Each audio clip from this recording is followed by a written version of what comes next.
안녕하세요. 전주아입니다. 요즘은 어떻게 지내고 계시나요? 혹시 나이가 들면서 기운도 빠지고 몸도 예전 같지 않아서 이제 내 인생도 막 빠지구나 하며 체념하고 계시지는 않으신가요? 이번 이야기는 71세 영옥 할머니의 이야기입니다. 할머니는 딸이 아이를 낳았을 때 잠깐만 도와주려 했지만 어느새 손주가 중학생이 될 때까지 딸네 집에서 살게 되었습니다.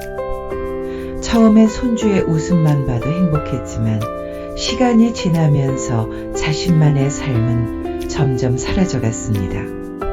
서예, 꽃 기르기, 독서 같은 취미들을 하나씩 포기해야 했고 친구들과의 만남도 줄어들었습니다.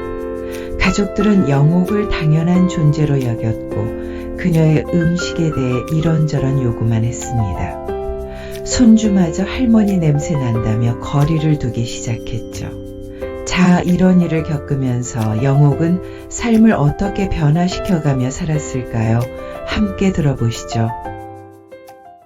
이 집에 처음 들어온 게 여름이었지.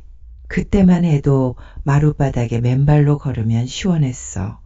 딸아이가 아이를 낳고 몸조리할 동안만 도와주려던 게 어느새 손주가 초등학교에 들어가고 중학생이 되었더라. 사실 그 전까지는 나름 내 삶이 있었어.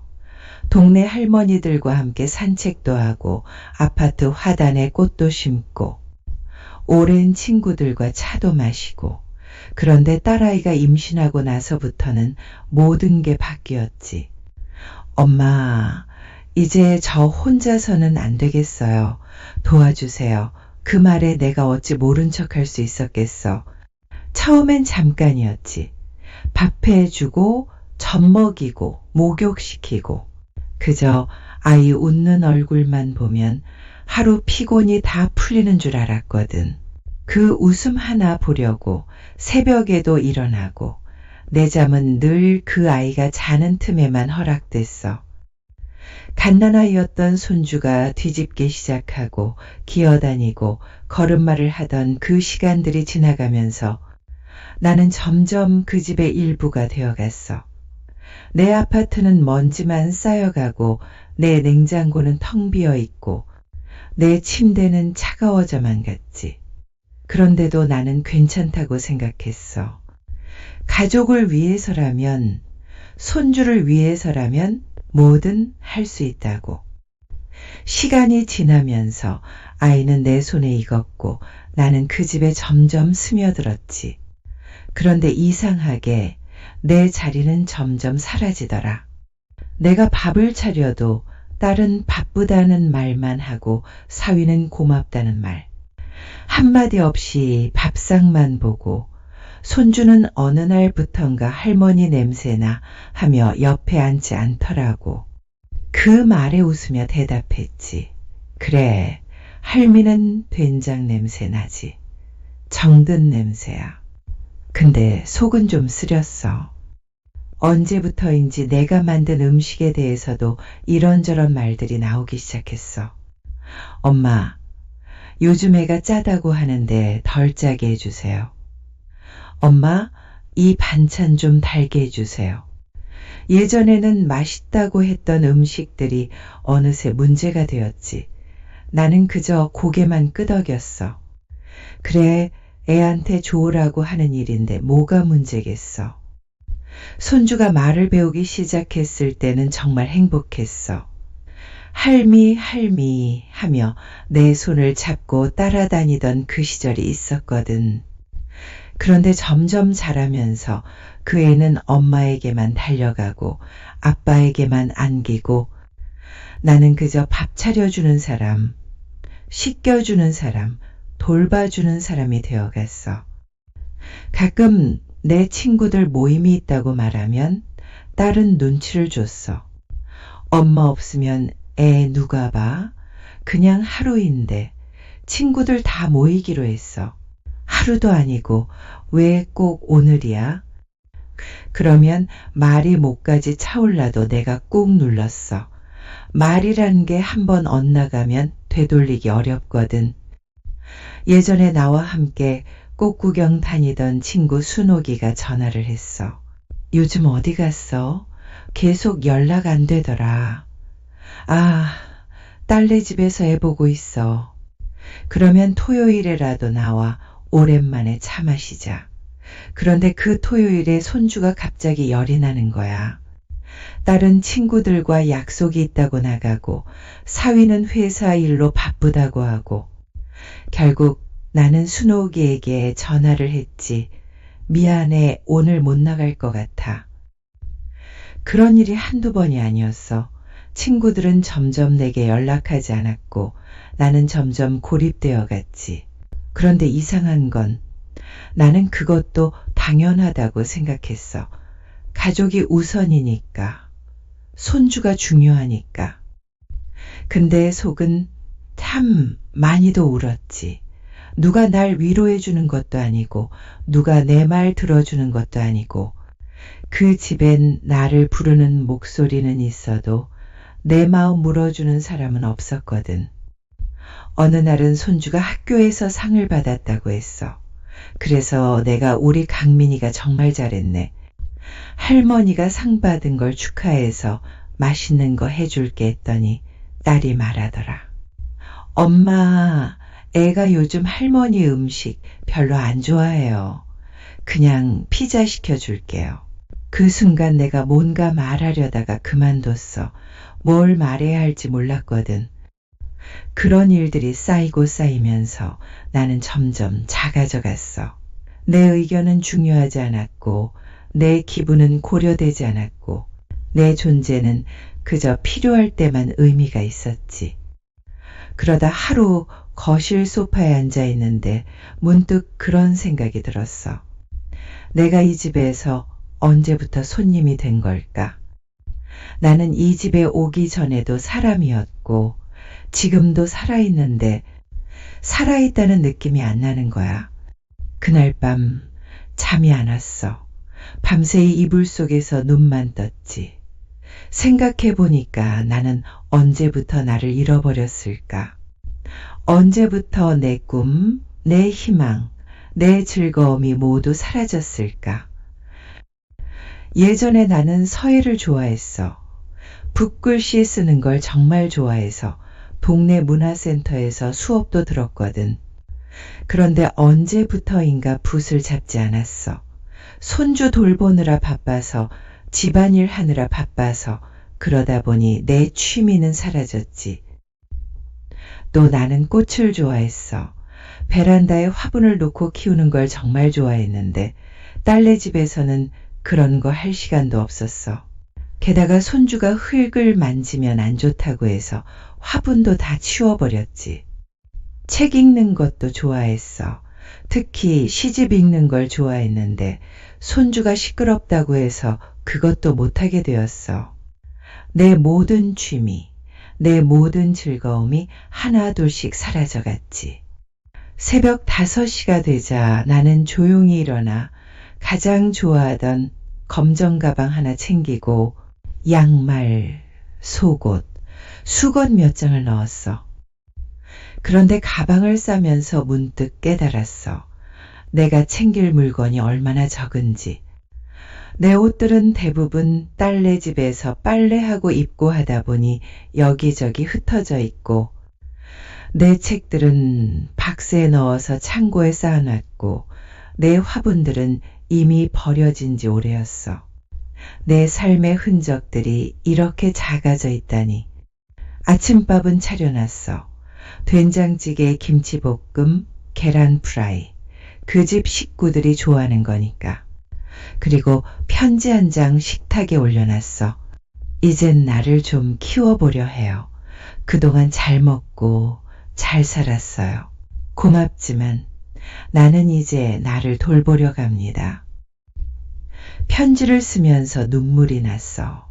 화가 나서도 아니고 억울해서도 아니고 그냥 내 마음이 너무 아파서 이렇게 떠나는 게 맞나 싶기도 하고 그런데 또 안 떠나면 나는 정말 사라져버릴 것 같았어. 나는 그날 기차를 탔지. 행선지는 고향, 바닷가가 가까운 작은 동네, 어릴 때 뛰놀던 마을. 기차 안에서 창밖을 보면서 생각했어. 내가 언제부터 이렇게 됐을까? 딸을 낳고 키우고 남편과 함께 살고 손주를 돌보고 그 모든 과정에서 나는 언제나 누군가를 위해 살았어. 그런데 나를 위해서는 언제 살아봤을까? 고향에 도착했을 때 공기부터 달랐어. 짠내가 나는 바닷바람이 내 얼굴을 스치고 어릴 때 뛰어다니던 골목길들이 예전 그대로 있었어. 물론 많이 변했지만 그래도 내가 태어나고 자란 곳의 냄새는 여전했어. 작은 방 한 칸 전셋집 구하고 이불 하나 펴고 누웠는데 세상에 그렇게 편안한 잠은 정말 오래간만이었어. 처음 며칠은 정말 이상했어. 아침에 일어나서 누구 밥을 차려줘야 하는지, 누구를 깨워야 하는지 모르겠는 거야. 그러다가, 나만 차려주면 되는구나 하고 깨달았을 때 기분이 참 묘했어. 아침에 일어나서 창문을 열어보니 바다가 보이는 거야. 파란 바다와 하얀 파도가 끝없이 펼쳐져 있고 갈매기들이 울고 있었어. 그 순간 내 마음도 뭔가 트이는 느낌이었어. 처음엔 딸이 전화를 많이 했지. 엄마, 갑자기 왜 그래요? 우리 애는요? 할머니 없이 어떡해요? 나는 말했지. 이젠 그 애한테도 엄마가 필요해. 엄마가 진짜로. 딸은 처음엔 이해하지 못했어. 엄마가 갑자기 왜 이러세요? 우리가 뭘 잘못했나요? 그럴 때마다 나는 설명하려고 했지. 잘못한 게 아니라 그냥 나도 나를 돌봐야 할 때가 됐다고.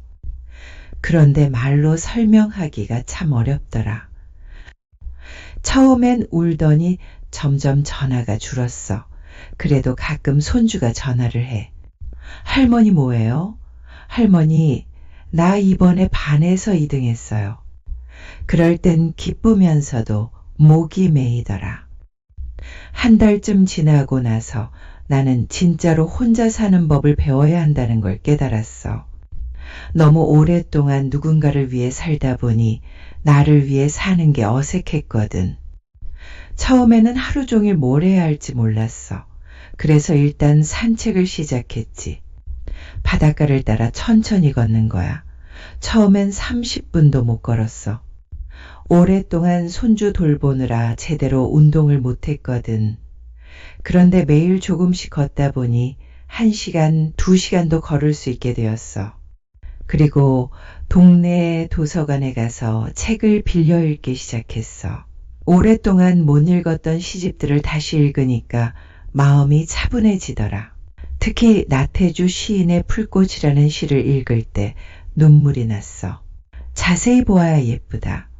오래 보아야 사랑스럽다. 너도 그렇다.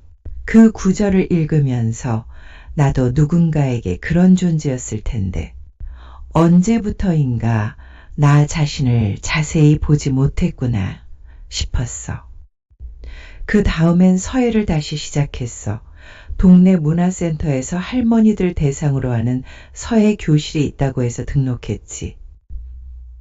처음에 붓을 잡았을 때 손이 많이 떨렸어. 그런데 선생님이 말하더라. 서예는 마음을 가다듬는 거예요.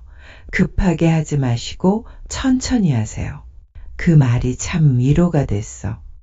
첫 작품으로 감사라는 글자를 썼어. 그런데 이상하게 눈물이 나더라. 누구에게 감사한 건지, 뭘 감사해야 하는 건지 모르겠는데 그냥 눈물이 났어. 나중에 생각해 보니 내가 나를 찾기 시작한 것에 대한 감사였던 것 같아.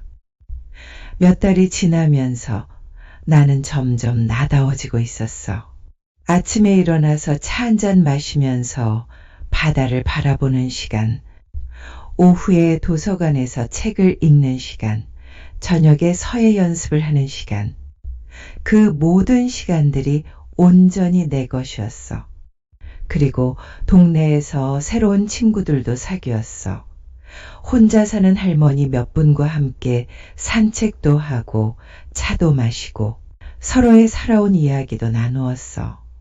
그분들 중에는 나처럼 가족을 돌보다가 자신을 잃어버린 경험이 있는 분들도 있었어.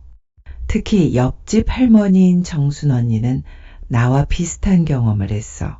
시어머니를 20년간 모시고 자식들 키우고 남편 뒷바라지 하다가 정작 자신은 어떤 사람인지 모르게 되었다고 하더라. 그 말을 듣고 나는 내가 혼자가 아니라는 걸 깨달았어. 그 애가 나를 좋아했는지 나의 헌신을 고마워했는지는 사실 지금도 잘 모르겠어. 근데 그 애가 나중에 어른이 됐을 때 어쩌면 나처럼 누군가를 위해 모든 걸 내려놓고 있을지도 모르잖아. 그때 그 아이도 알았으면 좋겠어. 누구를 위해 사는 것도 좋지만 가장 중요한 건 자기 자신을 잃지 않는 것이라는 걸. 지금 나는 아침마다 바닷가를 걷고 작은 찻집에서 따뜻한 차를 마시고 가끔은 내 젊은 시절 얘기를 쓰고 있어. 누가 읽어주진 않더라도 그냥 적고 싶어서. 그게 이제 내 삶의 중심이니까. 요즘에는 일기도 쓰고 있어. 하루하루 내가 뭘 했는지, 어떤 기분이었는지, 뭘 생각했는지 적어보는 거야. 그러다 보니 내가 진짜로 살고 있다는 느낌이 들어. 그리고 화분도 다시 키우기 시작했어. 베란다에 작은 화분 몇 개를 놓고 꽃들을 심었지. 매일 물을 주고 햇빛을 쬐어주고 새싹이 나는 걸 보면서 내 마음도 함께 자라나는 느낌이야. 가끔 딸이 전화를 해서 엄마 언제 다시 오실 거예요? 라고 물어. 그럴 때마다 나는 말해. 아직은 모르겠어. 나를 좀 더 키워봐야겠어. 처음에는 이해하지 못했지만 요즘은 딸도 조금씩 이해하는 것 같아. 얼마 전에는 엄마 건강하게 지내세요. 우리도 이제 혼자 할 수 있어요. 라고 말하더라. 손주도 가끔 전화를 해서 할머니 보고 싶어요. 라고 해. 그럴 때마다 나도 보고 싶다고, 할머니도 강민이 생각 많이 한다고 말해줘. 그런데 이상하게 예전처럼 당장 달려가고 싶지는 않아.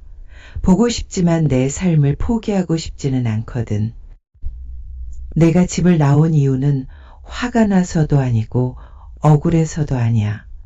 그냥 살고 싶어서였어. 진짜로. 이제 나는 71세야. 평균 수명을 생각해보면 아직 20년은 더 살 수 있을 것 같아.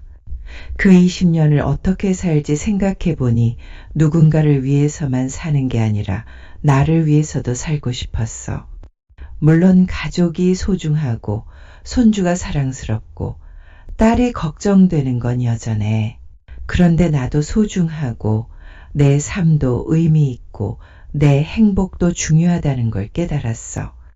지금 나는 내가 누구인지 다시 알아가고 있어.